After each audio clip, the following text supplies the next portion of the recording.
Saya takut kita jadi Turki, Bu. Turki itu 96% Islam. Yang tahu Islam 10% lagi itu, Pak. 10% lagi. Diwawancara, Bu. Saya entah mengapa sebelum gempa Turki ini saya beberapa hari itu sibuk membahas ini, Pak. Kenapa kok di dalam hadis akhir zaman kita akan berperang melawan Turki? Jadi kan saya bingung tuh, Pak, kan? Padahal kan Turki ini Islam, kenapa kita akan berperang melawan orang-orang Turki? Nah, rupanya itulah, Bu, ya. Dapat saya tayangan anak-anak Indonesia yang di sana. Malam takbiran tidak ada. Sholat Id payah nyarinya, Pak. Sampai berlari-lari mahasiswa Indonesia di sana nyari yang mana ada sholat Id. Saking biasanya. Saking tidak ada keramaian, Bu, selama bulan Ramadan tuh gitu. Yang ke masjid hanya orang-orang tua. Akan sulit menemukan anak muda. Akhir dicobanya lah, Bu, mewawancara orang-orang Turki, menyebutkan nama-nama waktu sholat. Banyak yang tidak tahu, Pak. Jangan kan sholat, berarti kan udah berapa lama tidak sholat kira-kira tuh, Bu? Untuk menjawab subuh, zuhur, asar, maghrib, tidak ada yang tahu, Pak. Kadang nanya lah dia ke tetangganya, apa-apa aja waktu sholat tuh. Saking ragunya. Karena sekuler yang ditanamkan oleh Kemal Atatürk itu mendarah daging di Turki, maka payah Presiden Erdogan itu untuk mengembalikannya lagi, Pak.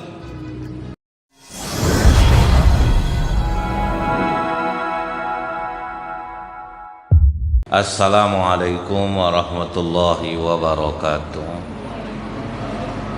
Innal hamdalillah nahmaduhu wa nasta'inu wa nastaghfiruh wa na'udzu billahi min syururi anfusina wa min sayyiati a'malina may yahdihillahu fala mudhillalah wa may yudlil fala hadiyalah.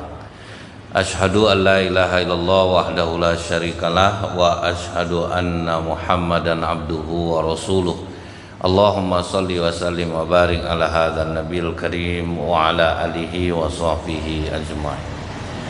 Bapak Ketua Masjid beserta pengurus yang saya hormati, Bapak Ibu, orang tua yang saya muliakan, bersyukur kita kepada Allah dengan mengucapkan alhamdulillahirabbil alamin.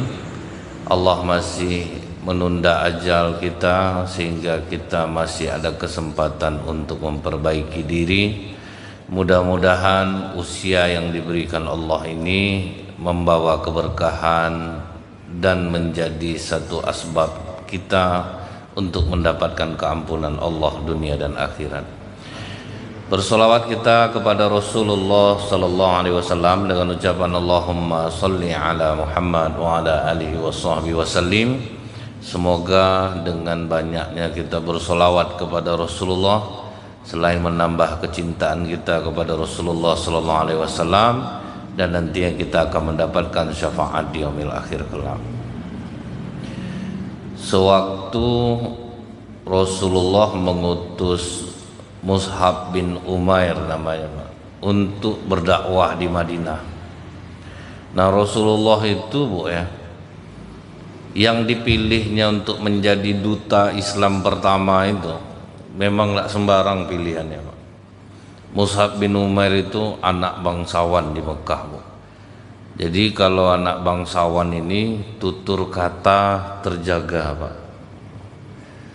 Kemudian dia berparas tampan. Jadi jangan dikira Islam ini mengenyampingkan faktor-faktor pendukung di dalam sebuah perjalanan dakwah. Kenapa Mus'ab bin Umair yang dipilih Rasulullah? Yang pertama, dia adalah orang yang bagus tutur katanya. Kemudian ketulusannya terhadap Islam tidak diragukan lagi. Bayangkan dia rela meninggalkan harta kekayaan, subsidi orang tua gara-gara masuk Islam. Begitu dia masuk Islam, Mus'ab bin Umair dimiskinkan, Pak. Jadi waktu dia wafat, apa kata Rasulullah? Dulu tidak pernah aku melihat laki-laki yang lebih tampan di Mekah ini selain Mus'ab bin Umair. Namun sekarang setelah dia masuk Islam, kapannya aja, bajunya aja tidak cukup, Pak, ditutupkan ke atas terbuka di bawah, ditutupkan ke bawah terbuka ke atas. Karena orang mati syahid itu kan harus dengan bajunya sendiri. Jadi jangan dikira kalau kita sudah Islam, sudah rajin sholat tuh hidup tuh mulus saja, enak aja. Itu yang sering buat orang sholat kecewa itu lah. Waktu saya tidak sholat aman-aman aja hidup saya. Semenjak sholatnya susah saya jadinya. Padahal memang kalau kita lihat para sahabat dahulu menderita malah masuk Islam, bukan dikira senang. Cuman karena mereka berada dalam kebenaran, penderitaan itu terasa ringan. Jadi tidak ada masalah sama dia. Macam bapak ibu ke masjid nih lah, duduk sehabis subuh ini berat nih pak.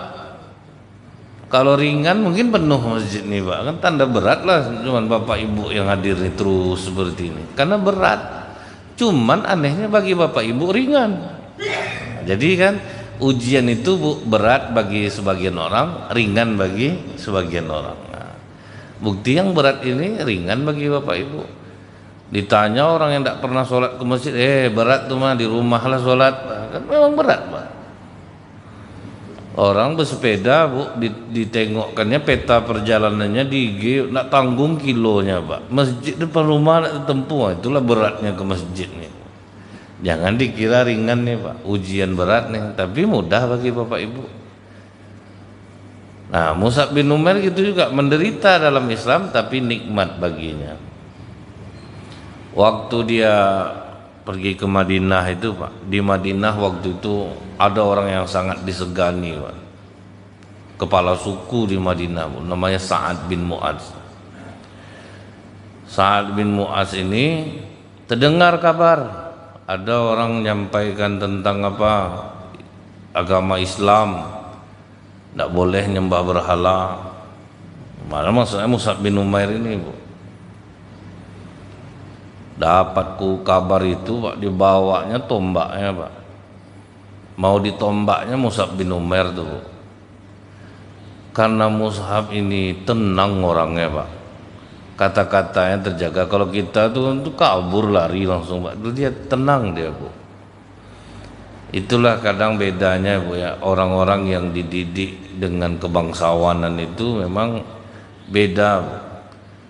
Sampai kadang-kadang di sekolah itu berbeda tuh pak. Kalau anak-anak yang dididik dengan baik, sampai akhirnya milih sekolah macam itu orang sekarang pak. Tidak usah di situ lagi. Itu anak-anak kata-katanya ngeri-ngeri aja tuh. Masukkanlah anak di sini ya, karena jadi satu circle dia pak, ngumpul dia di situ jadinya. Bercarut aja kerjanya kadang. Kalau di bagian yang dididik dengan baik tentu berbeda pula ya pak. Sama ada ibu-ibu nanya ke anaknya yang masih kecil, bu, kena marah kau tadi sama mama kawan kau tuh. Iya mak, apa katanya? Dibilangnya aku binatang mak. Binatang kau ganggu anak aku ya. Terus kata mama, kau jawab enggak? Iyalah, kau yang binatang. Bagus kata mama ya pak. Jadi memang didikan itu tuh udah turun temurun. Jadi ya, mama jahat, ikutlah anak jahat. Mama mulutnya berbisa, anak mulutnya berbisa lah. Ini yang dikatakan orang buah tidak jauh jatuh dari pohon. Nah Mus'ab dididik dengan kebangsawanan pak, yang serba teratur. Begitu Sa'ad bin Mu'adz datang bawa tombak, duduk dia bu, tenang dia duduk. Betul kau melarang kami nyembah berhala, betul kau gini. Duduk dulu Tuhan, saya sampaikan, nanti kalau Tuhan tidak suka saya pergi. Maulah dia duduk pak Sa'ad bin Mu'adz ini. Kalau tidak suka nanti Tuhan saya pergi. Coba dengarkan, dibacakannya lah surat Az-Zukhruf pak, dari awal kepada Sa'ad bin Mu'adz. Kenapa Al-Quran itu menjadi suatu hal yang sangat ajaib bagi masyarakat waktu itu? Kok mudah kenaknya gitu, kok mudah masuknya? Karena mereka tuh biasanya syair pak. Mereka itu orang-orang yang jago syair, suka mendengarkan syair. Sama dengan macam kita bu, enak dengar pantun tuh rasanya Pak ya, kena di sini, kena di sini, kena di sini. Senang dengarnya, kadang ketawa kita. Nah, mereka sudah terbiasa dengan syair. Rupanya begitu Al-Qur'an masuk, ini bukan syair nih, tinggi betul kata-kata, kok bisa nyatu ujungnya, kan gitu tuh Bu. Ya misal kalau kita Alhamdulillahirabbil alamin arrahmanirrahim maliki yaumiddin, ujungnya kan sama dengan arti yang menyambung itu tuh yang enggak masuk di mereka Pak. Kok bisa menyatu dia gitu. Nah itu makanya takjub mereka. Sekarang dibacakan orang Al-Quran Pak santai telinga ya Pak. Karena apa? Kita tidak tahu betapa dalamnya bahasa itu, sehingga bagi sebagian orang ya biasa aja dibacakan Al-Quran. Kita tahunya dahsyatnya Al-Quran ini Bu, ya buktinya dibacakan ke orang kerasukan Pak, kena jin aja bisa tahu Pak. Rata-rata Bu ya, jin-jin yang masuk Islam ketika diruqyah itu mereka terpesona dengan Al-Quran. Selama ini tidak pernah dengar katanya, tapi diperdengarkan Al-Quran ternyata mau dia Pak, tunduk juga hatinya gitu. Nah kemudian Pak, setelah dibacakan Mus'hab bin Umair ayat, Sa'ad bin Mu'adz pun langsung mengatakan, kalau mau masuk agama ini apa yang harus aku lakukan? Nah langsung terkena jiwa, hatinya terkena langsung. Selain daripada hidayah Allah, kemudian kemampuan Mus'hab bin Umair berkata-kata, makanya itulah Bu ya, kalau orang pandai berbicara dibawakannya kepada kebaikan, pembicaranya itu akan bisa menjadi asbab hidayah bagi orang lain. Makanya dalam Islam ini tutur kata itu kan memang harus dipelajari, memang tidak sembarangan orang yang bisa. Macam kami pun kadang enggak juga Bu. Kalau orang yang memang ahli dalam berkata-kata tuh Bu ya, bisa jadi asbab hidayah bagi orang. Kadang ada orang Pak sedang tertidur dia di halaman masjid, pas asar datang bapak, kau agama kau Islam atau enggak sholat kau? Enggak jadi anak tuh sholat jadi gara-gara mulutnya Bu.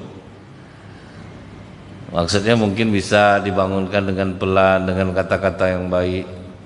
Islam kan sangat itu, sampai kadang kata Rasulullah tuh kalau tidak bisa berbicara baik, lebih baik diam.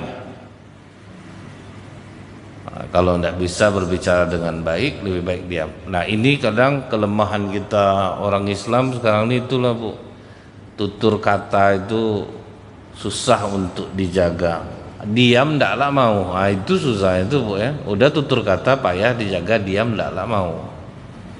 Nah ini asbab hidayah Sa'ad bin Mu'adz, kepiawaian Mus'hab bin Umair dalam berkata-kata, dan Rasulullah pun memilihnya sangat hati-hati. Kan banyak sebetulnya sahabat yang lain Pak. Nah kelebihan Rasulullah itu Bu ya itulah Bu. Dia tahu dia karakter sahabat seperti ini cocoknya di bidang ini.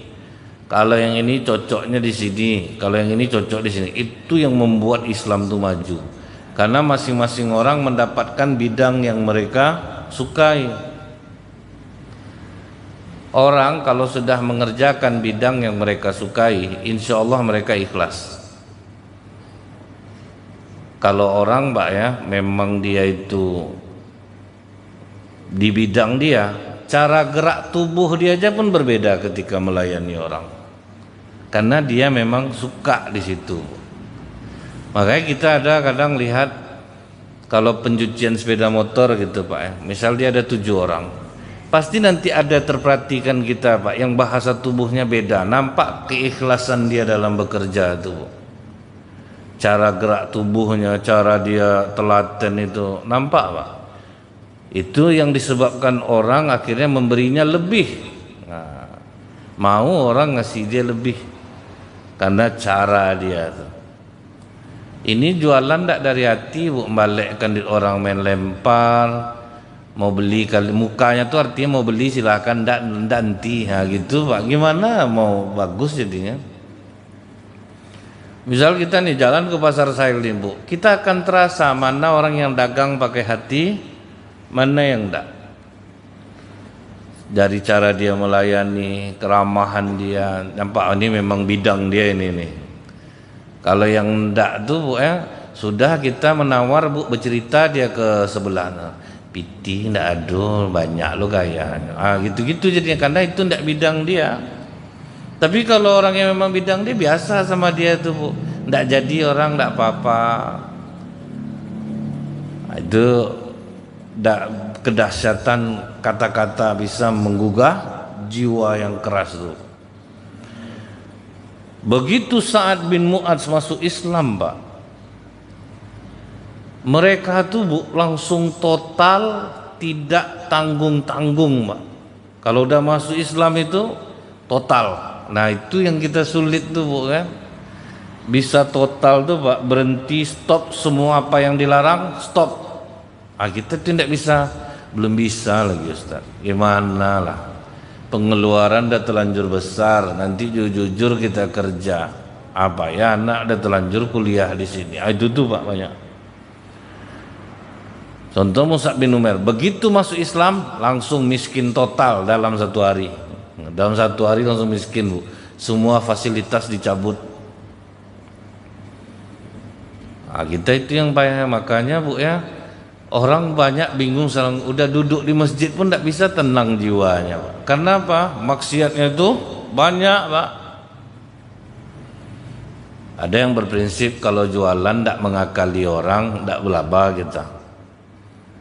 Kalau tidak nipu orang, tidak berduit kita. Sampai itu jadi, dia sholat juga nih Pak. Sungguh meninggalkan itu sulit. Payah dia. Apalagi udah terlanjur enak gitu Pak kan. Udah tersistem duit tuh, anggarannya itu udah tersistem. Jadi makanya itu paling payah ninggalkan. Yang gimana mau duduk tenang di masjid. Orang jahiliyah tuh Pak, sejahat-jahat orang jahiliyah untuk agama tidak mau memakai barang haram. Itu memang perjanjian mereka tuh Pak. Maksudnya itu apa? Sampai mereka tuh untuk membangun Ka'bah tuh Bu ya, mewanti-wanti jangan ada uang haram yang masuk ke dalam pembangunan Ka'bah ini. Waktu itu kan banjir Pak, jadi direnovasi. Jadi orang jahiliyah itu Bu, dijaganya juga Pak, yang seperti itu tuh betul-betul dijaganya. Itu orang jahiliyah tuh ya Bu ya. Nah jadi kita ini sekarang takut untuk menderita. Kalau sempat kita total menderita. Nah Sa'ad bin Mu'adz Pak, begitu masuk total Pak.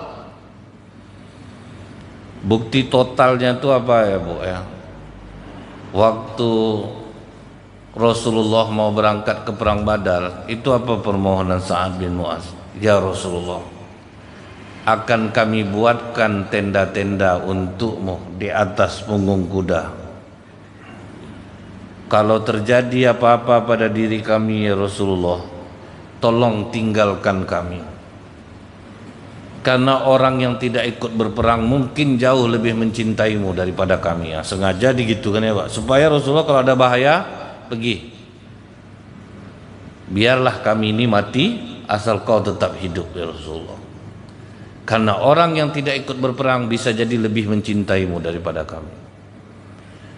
Jadi kenapa sahabat itu didudukkan Allah di posisi yang tinggi? Kecintaan mereka kepada Rasulullah itu total Pak. Ini kita sholawat rajin Bu, menggunjing sama juga, sudah tuh menipu ya juga di situ. Gimana coba mau tenang hidup tuh Pak? Nggak bisa total gitu. Dia kalau memang udah memilih Islam, udah berhentilah segala yang buruk-buruk tuh udah stop. Karena yang namanya maksiat tidak bisa dikurangi Pak, di stop baru mau dia. Kalau tidak di stop Bu, dia dosisnya akan bertambah Pak. Misalnya mau ngurangi nih, bukan berkurang dia Bu, terbuat juga sama kita tuh nambah dia jadinya Pak. Karena kenikmatannya berbeda-beda pada masing-masing fase. Saya lihat misalnya di lembaga permasyarakatan Bu, tahanan narkoba yang dilepaskan oleh pengedarnya, maksudnya tidak dijamin di dalam karena ada konflik ada apa, berarti memang tidak mendapatkan barang sama sekali Pak. tidak boleh dijenguk oleh keluarga, itu bisa stop total Pak, tidak ada sakau-sakau dia. Kenapa? Barangnya memang tidak akan ada, tidak akan ada, kecuali mungkin entah ada oknum yang bermain. Tapi kalau yang memang yang tidak ada dapat lagi itu Pak, betul-betul tidak ada. Jadi pengurus masjid mereka Bu di sana cerah-cerah mukanya, bisa berhenti. Narkoba itu kan kata orang kan paling susah memberhentikan, sabu tuh Pak. Pantang nengok ya, ada tangkapan polisi di TV langsung halu dia, pengen barangnya. Berapa jahatnya sabu-sabu itu. Tapi ternyata begitu mereka dipaksa untuk berhenti bisa gitu. Orang itu ndak berduit di dalam tuh makan nasi aking 8 tahun, hidup juga Pak. Kadang kita di luar nih Bu, kalau ndak gini macam mana lah Ustaz. Kalau ndak minjam pinjol kita payah kita, karena kita di luar. Jadi karena maksiat ini masih banyak, susah kita untuk mendapatkan ketenangan jiwa walaupun kita rajin sholat. Nah kalau macam Sa'ad bin Mu'adz, Mus'ab bin Umair, begitu masuk Islam, kafah, stop. Apa yang dilakukan Rasulullah selesai, tidak ada istilah mengurangi Pak, stop. Nah setelah itu Pak, bahagia hati Rasulullah digitukan saat itu. Jadi waktu perang Khandaq, apa kata Rasulullah kepada Sa'ad? Tolong jaga Madinah, kami akan pergi. Jadi bertanggung jawablah Sa'ad bin Mu'adz ini Bu untuk keamanan di Madinah. Rupanya kan orang Yahudi berkhianat Pak, dipanahnya Sa'ad bin Mu'adz Bu, Bani Quraisyah. Luka dalam lah Sa'ad bin Mu'adz.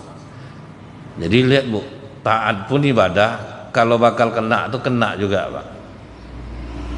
Kalau kita ini kan sering gitu, kalau kita banyak baca zikir ini nanti tusuk orang kebal kita, mana pula ada Pak. Kalau ada ilmu kebal Bu, udah selamat tuh sahabat Rasulullah, lebih penting lah dapat lagi Pak. Jadi kadang lucu juga orang ini banyak mengamalkan ajaran Islam ini untuk mendapatkan hal-hal yang di luar nalar. Sa'ad bin Mu'adz saja berapa taatnya itu Bu, cinta Rasulullah sama dia, tembus. Rasulullah di perang Uhud patah giginya Pak, kena tinju. Rasulullah atau siapa kita? Kok bisa lah ngamalkan ini, itu kebal badan kita, siapa yang kasih kekebalan itu? Ragu juga kita jadinya Pak.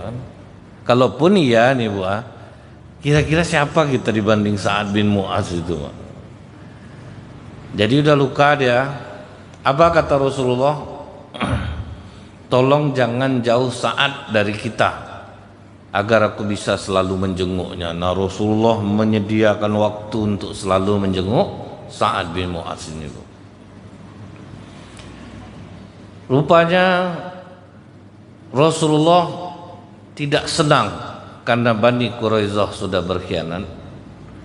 Maka diburulah Pak Bani Quraisyah, sembunyi mereka di dalam benteng selama 25 hari dikepung. 25 hari dikepung, akhirnya menyerah Pak. Mereka menyerah. Setelah itu dikasih Rasulullah pilihan, siapa yang menurut kalian tepat untuk memberikan hukuman atas pengkhianatan kalian? Mereka katakan Sa'ad bin Mu'adz. Jadi disuruh Sa'ad bin Mu'adz yang menentukan hukuman. Sedang luka-luka itulah Sa'ad bin Mu'adz dijemput Bu. Apa hukuman yang pantas menurut mereka? Laki-laki dewasa mereka yang berkhianat dibunuh, perempuannya ditawan, sebagian jadi budak, hartanya dibagi. Kata Rasulullah, engkau telah menjatuhkan hukuman dari langit Sa'ad. Karena mereka berkhianat Pak. Jadi memang hukuman mati bagi yang menyerang, bukan rata semua dibunuh. Karena dalam Islam ini serang orang yang menyerang kalian, yang tidak ikut tidak ada masalah. Siapa yang berkhianat bunuh.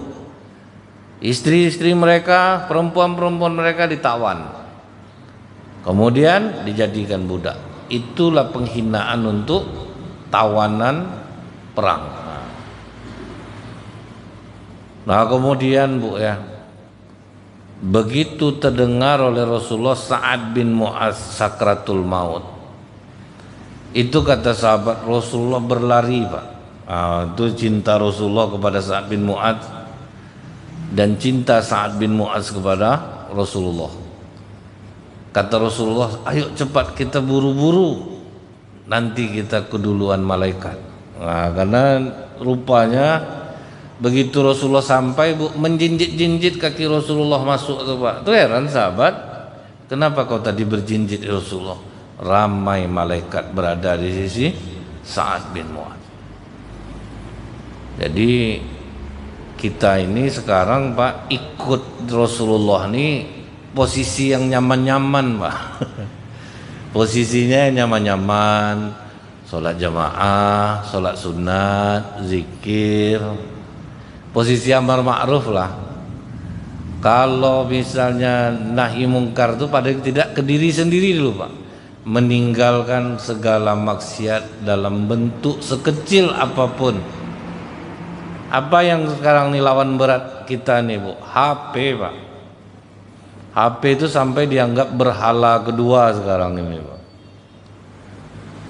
Orang duduk di HP tahan berjam-jam. Apalagi bapak-bapak yang udah bisa main game, Bu. Nggak ada yang ke masjid lagi. Beli chip main game, Pak. Ngeri rupanya HP ini, Bu. Kita rasanya ndaklah separah itu main, Pak, ya. Kadang nunggu khatib Jumat, Pak, banyak orang main HP itu, Bu. Nunggu khatib Jumat, Pak, main HP dia di masjid tuh. Ada yang main ludo dia, Pak, sambil khatib naik mimbar tuh. Kan gitu-gitu mainnya tuh, Pak, kan? Memang itulah, Bu. Saya takut kita jadi Turki, Bu.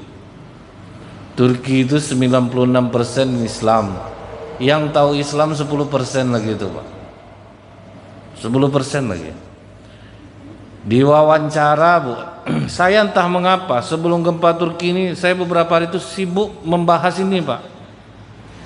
Kenapa kok di dalam hadis akhir zaman kita akan berperang melawan Turki?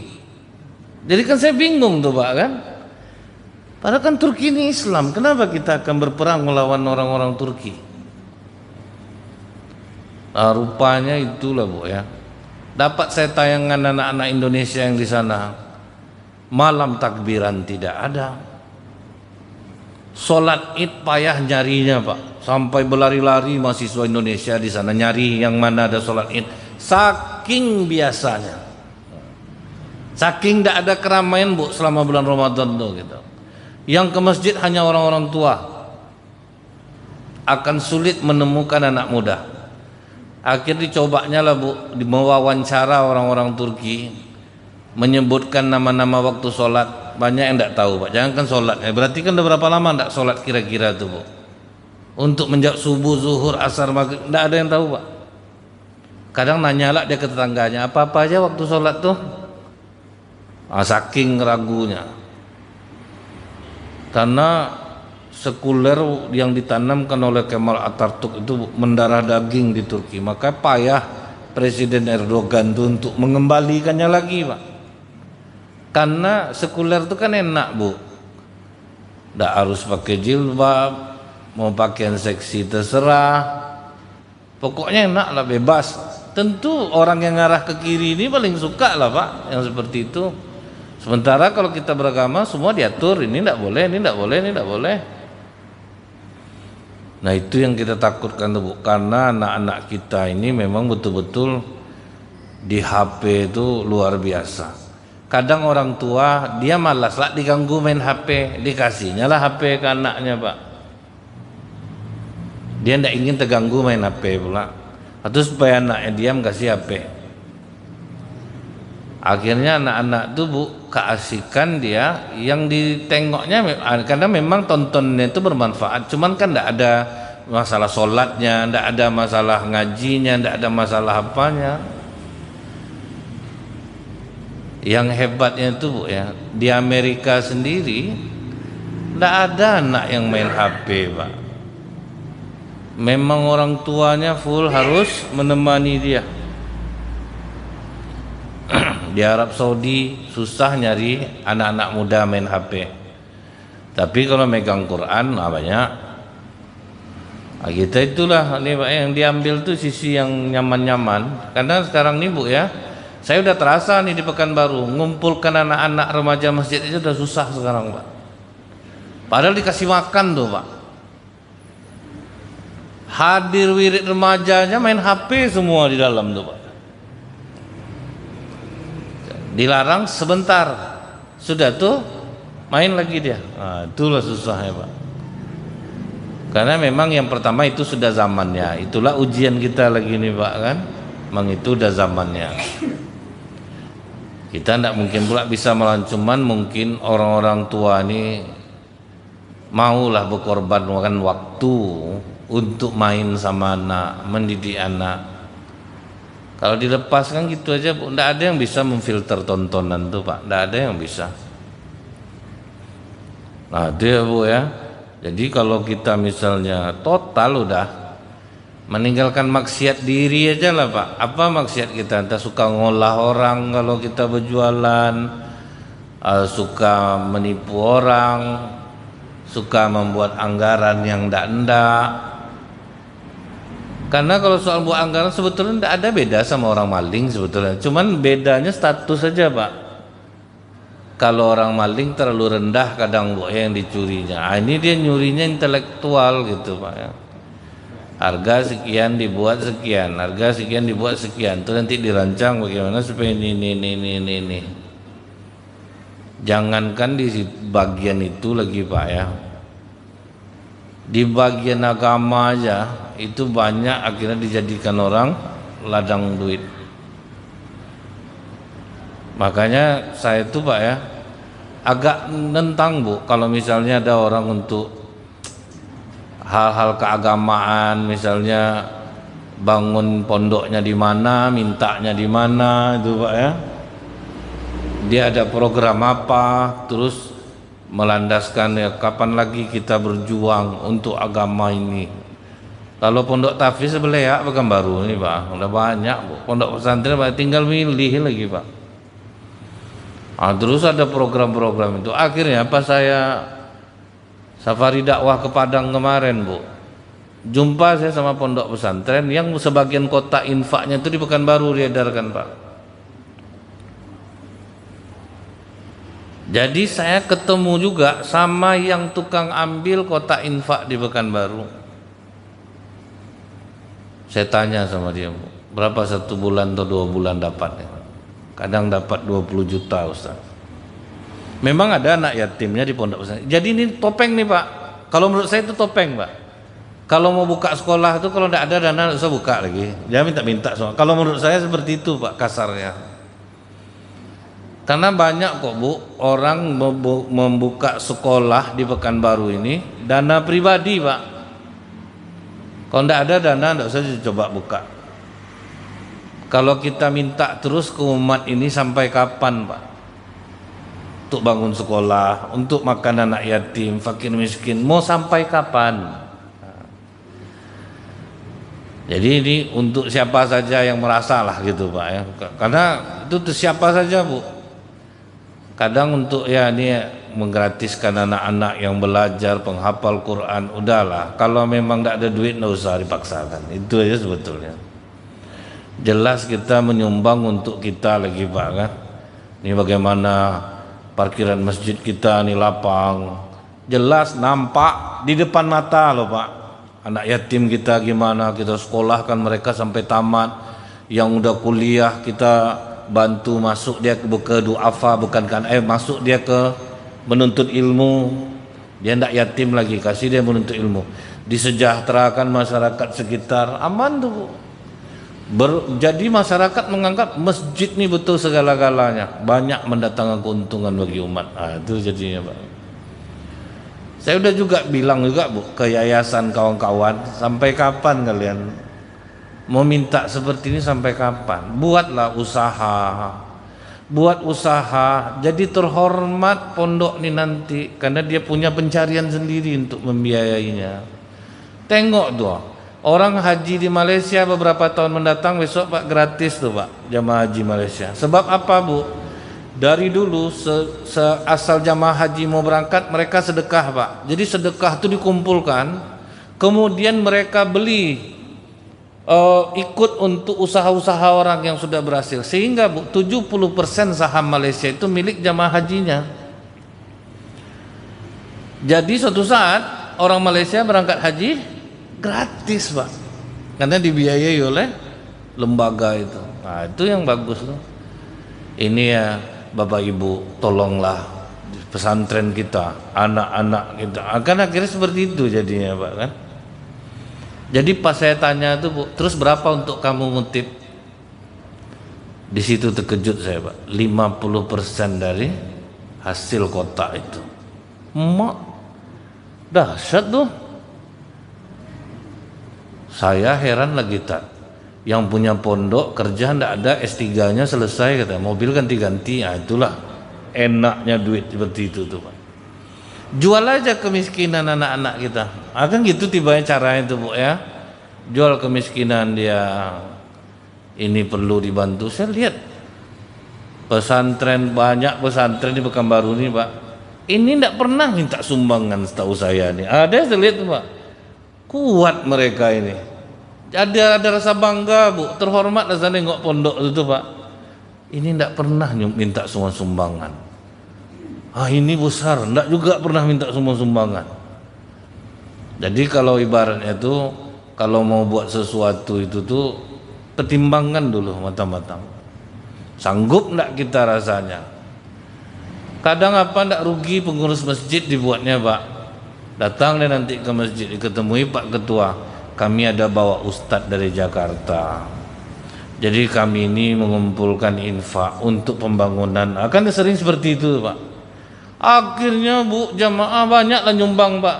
Padahal bisa selesai parkiran ini buatnya. Jadi usah diterima lagi Pak. Banyak tuh Pak ya. Jadi jalahan duit sama dia, dibawanya ustadz nanti kan Bu ya. Di lobinya pengurus masjid, kami bangun ini Pak, rumah tahfiz apa gitu kan. Jadi karena pengurus ini kadang mikir oh ya sesekali yang berbeda lah gitu. Tapi Bu ya, uang kan dia nanti ngumpulkan infak tuh Pak. Mana Bapak Ibu yang berkomitmen di angka 5 juta silakan tunjuk tangan. Ibu-ibu ini semangat lah Pak. Kadang terasa sama pengurus Pak. Ondeng, padahal kalau enggak banyak untuk kita. Karena banyak juga untuk dia nanti memang dibuatnya program tuh Pak, tapi enggak ada. Banyak untuk dia lagi. Nah, itu yang susah, memberhentikan yang macam itu tuh Pak. Di bidang agama saja banyak yang masih curang tuh. Yang curang itu memang oknumnya gitu Bu ya. Karena enak Bu. Ternyata minta tuh enak. Nah, ini contohnya Pak. Kenapa di Ponegoro itu banyak tiap Jumat orang berdiri? Sekarang hampir tiap hari Pak kan? Udah dikerja Satpol PP udah Pak. Mereka enggak peduli lagi, kejarlah. Yang penting duit masuk Pak.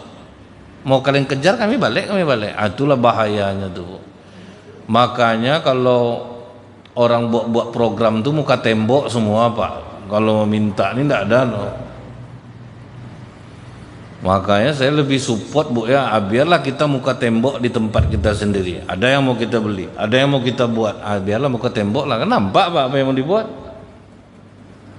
Daripada yang tidak nampak tuh Bu ya. Mungkin orang itu yang nonton saya tuh, Ustadz nih parah nih, akhirnya menyumbang orang nanti kami itu. Biar pandai berpikir sedikit Pak. Banyak masyarakat ini yang perlu dibantu lagi, bukan itu aja lagi Bu ya. Banyak, kalau misalnya jalan tidak usah jauh-jauh. Pergi Bu ke bekas Teleju tuh Pak, kan banyak masyarakat asli di sana tuh. Parah-parah hidupnya, tidak jauh dari kita. Ada yang 2 minggu makan ubi. Nah, kalau kita mau lah Pak ya. Atau macam program anak-anak Al-Azhar Sifabudi Bu. 1 murid 1 du'afa, mereka ngantar langsung. Banyak yang parah Pak. Ini tidak jauh-jauh, banyak yang butuh kebaikan lagi. Nurul Yakin tidak mau lagi nerima Pak Ustadz dari luar tuh. Rugi Ustadz. Dia untungnya untuk kita tidak ada. Dibawanya duit itu semuanya. Rumah dia yang tambah besar kata yang punya acara tuh Bu. Rumah tak besar. Dan betul kata Ustadz, kata Pak Haji, oi, memang muka tembok Ustadz. Orang kalau udah macam itu Pak, dicabut Allah rasa malunya Bu. Dia mau bawa Ustadz lagi di teleponnya juga, saya berapa muka temboknya itu katanya kan. Nah itulah. Jadi di bidang agama pun Pak, orang masih susah untuk berbuat baik. Karena maksiat ini ternyata ada di mana saja Pak. Ada di mana saja.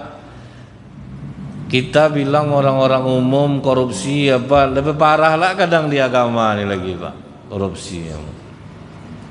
Kita bilang orang maksiat, perzinaan, berapa banyak pula yang terjadi di Islam. Sampai tidak aman orang masukkan anak ke pondok pesantren sekarang Pak. Habis juga dicabuli juga. Sampai ragu orangnya dia.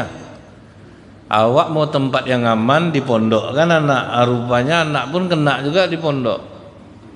Dulu sampai berapa Bu? 12 orang yang hamil melahirkan. Jadi mau masuk ke pondok tuh yang jelas-jelas, yang sudah jelas.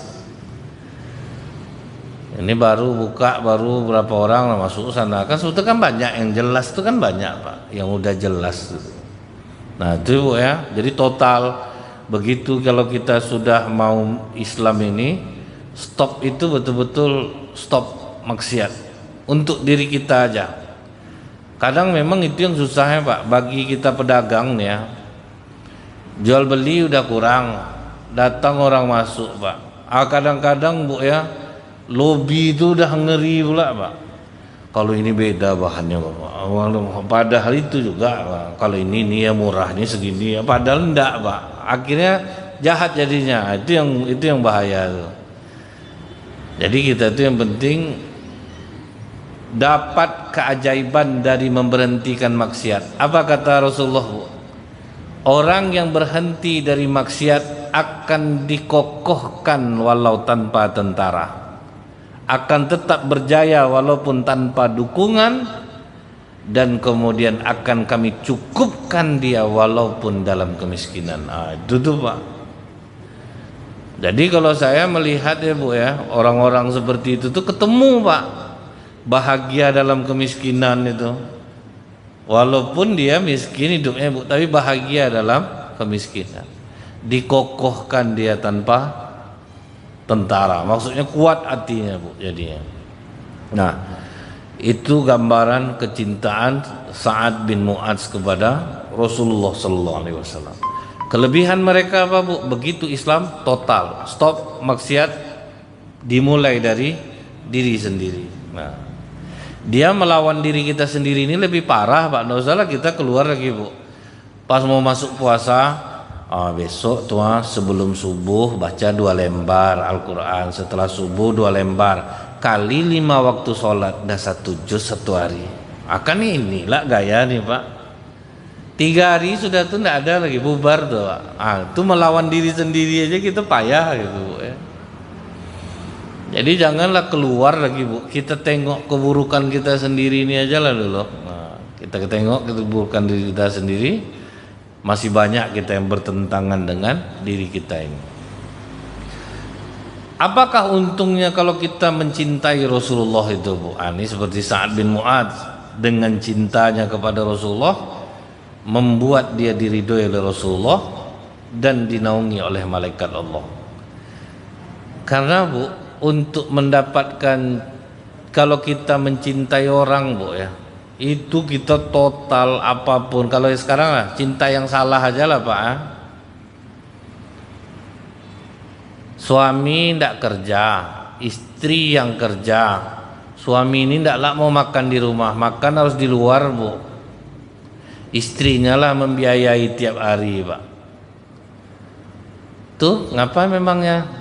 Kalau apa? Nah itulah ada cinta. Itulah cinta itu Pak ya, rela mengorbankan segalanya.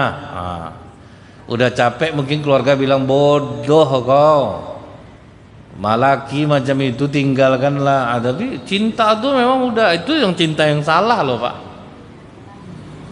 Jadi kalau punya rasa cinta itu kan total ya dia Pak. Apapun akan dilakukan untuk itu.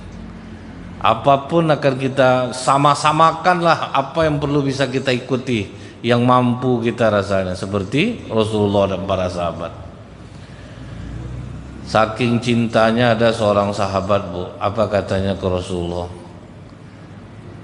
Kadang aku, ya Rasulullah, berpikir aku, besok di akhirat tentu surga kau ini beda dengan kami. Tidak terbayang sama aku, ya Rasulullah. Aku aja balik ke rumah aku, ya Rasulullah, yang aku ingat kau. Di dunia aja tidak tahan aku berpisah dari kau. Bagaimana nanti di akhirat, ya Rasulullah? Maka kata Rasulullah, engkau akan bersama orang yang engkau cintai. Modal cinta aja, Bu, cuman tidak dibuat-buat ya kan, ada cinta nih ya dibuat-buat, Bu, ya. Kadang ada orang, Bu, mencintai itu tidak diucapkan tapi dengan perbuatan, Pak. Betul-betul diperlihatkannya cintanya itu. Nah, jadi ternyata yang kita butuhkan, Bu, selain ibadah ini apa? Bagaimana kita bisa mencintai Rasulullah sallallahu alaihi wasallam. Dan jangankan itu, Bu, mencintai gini aja. Ditanya oleh Abu Dzar kepada Rasulullah, "Ya Rasulullah, bisa jadi kita mencintai orang yang melakukan ketaatan, tapi kita tidak mampu berbuat taat seperti mereka. Apakah bisa juga bersama mereka, ya Rasulullah?" Kata Rasulullah, "Kau akan bersama orang yang kau cintai."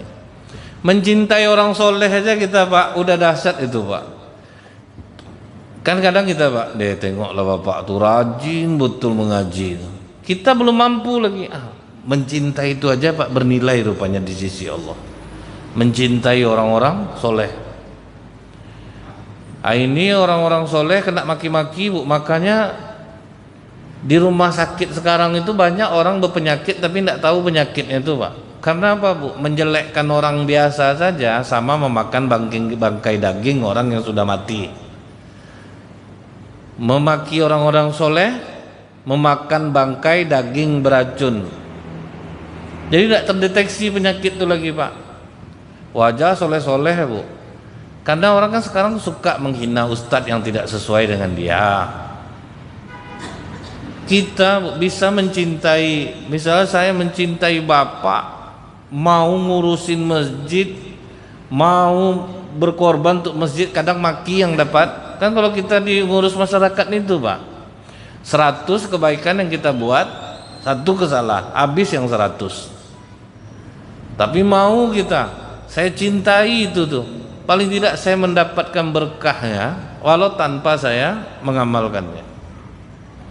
Jadi itu pentingnya kita mencintai orang-orang soleh supaya kita mendapatkan berkahnya. Saya ingat dulu, Bu, ya, orang yang suka memaki-maki, misal sedang ceramah gitu, Bu, ya, memaki-maki, menghujat, mati meleleh air liurnya, Pak. Pokok tidak boleh memaki orang, tidak boleh menghina orang, tidak boleh. Itu kan live, nampak, Pak. Saya udah tahu tuh, Bu, pas dia sedang memaki-maki itu pernah sedang live, tumbang dia, terkentut-kentut, Pak, di depan tuh, mencret-mencret. Jadi jangan kita merasa soleh. Itu pula, Pak, ya.